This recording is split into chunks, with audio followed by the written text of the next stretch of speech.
Ha? Dah kenapa korang nak pergi tempat yang kotor ni? Kota yang kita nak pergi ni nama dia Bay of Kotor. Tapi kenapa nama dia kotor? Sebab diorang tak cakap Melayu. Sampai satu lagi tempat yang menarik dekat Montenegro. Nama dia Bay of Kotor. Tapi dia tak kotor lah. Dia bersih, clean. Tempat ni adalah Southern Fjord, teluk yang paling selatan di benua Eropah. Kawasan ini juga adalah kawasan mata air daripada bukit.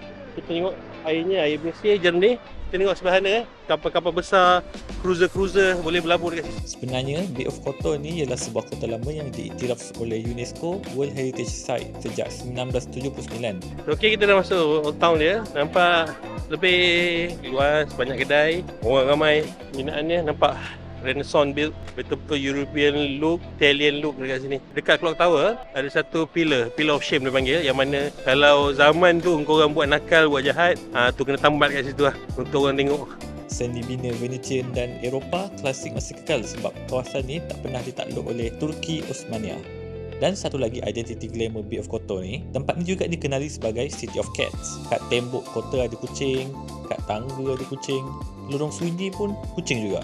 Nak bershopping, kat sini ada banyak kedai. Macam-macam benda boleh jumpa kat sini. Ada beg, cenderahati, blushy, aiskrim untuk cuaca panas pun ada juga. Jadi tunggu apa lagi? Jom jelajah Bay of Kotor bersama Jelajah Dunia by KUJDT.